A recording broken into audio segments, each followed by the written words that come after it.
سے جاری ہے صدریاری وقار، مگر 5 اگست 2019 کا سورج طلوع ہوتا ہے اور اندھیری رات کشمیریوں کا مقدر بن جاتی ہے۔ انتہا پسند بھارت آرٹیکل 370 اور 33 سے منسوخ کر کے کشمیر میں ظلم و جبر کے نئے دور کا آغاز کرتا ہے۔ کشمیریوں کو ان کے گھروں میں مقید کر کے کانسٹیٹیوشن ایکٹ 2019 جیسا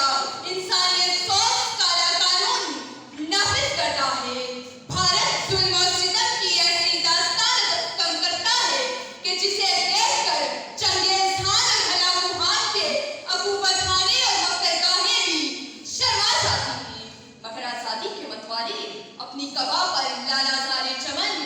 آباد کر رہے ہیں کہ ہم نے ارباب قلم عظمت انسان کے امیر، ہم بھی خاموش رہے ظلم کی حد ہونے تک۔ یہ تو ممکن ہی نہیں، جان ہاری نظر آیا تو لہو بولے گا، گردنیں کاٹ بھی دو گے تو لہو بولے گا، گردنیں کاٹ بھی دو گے تو صدریاری وقار، بھارتی سامراج نے مقبوضہ وادی میں انسانی حقوق کے article 1، article 7، article 9، article 12، Geneva convention اور 5 جنوری 1949 کی UN قرارداد کی کھلی خلاف ورزی کی۔ کشمیریوں کا حق خودارادیت طلب کرنے کے لیے سلامتی کونسل کی قرارداد نمبر 38 میں موجود حاصل شدہ حق سے محروم کرنے کی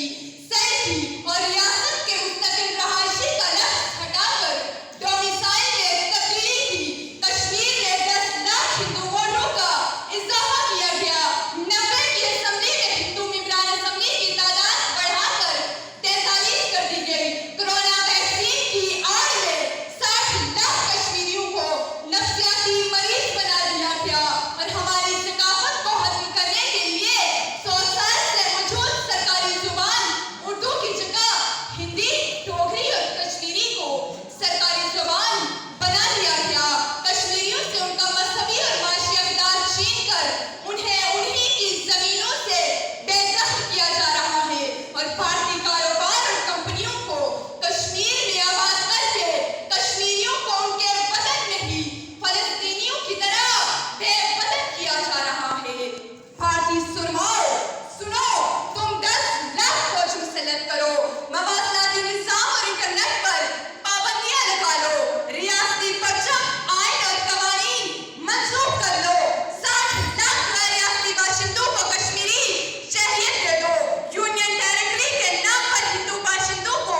کشمیری شہریت دے دو۔ تم کشمیریوں کی شناخت مٹانے کا ہر بار آزما لو، تم کشمیریوں کا حق آزادی نہیں چھین سکتے، کیونکہ کشمیر کا بچہ اپنی 5000 سالہ شناخت پر کٹ مرنے کو تیار ہے اور وادی کوہسار آزادی آزادی کے فلک شگاف نعروں سے گونج رہی ہے کہ صدریاری وقار شہیدوں کے لہو کو سرخرو اور شاد کرنا ہے، زمین سبز پہ ایک گھر نیا آباد کرنا ہے۔ اور میری ماں مجھے دودھ بھی یہی کہہ کر پلاتی تھی، میرا مقصد میرے کشمیر کو آزاد کرنا ہے، میرا مقصد میرے کشمیر کو آزاد کرنا ہے۔ صدریاری وقار، میں ایک محکوم اور مظلوم کشمیری مسلمان، میں 84,471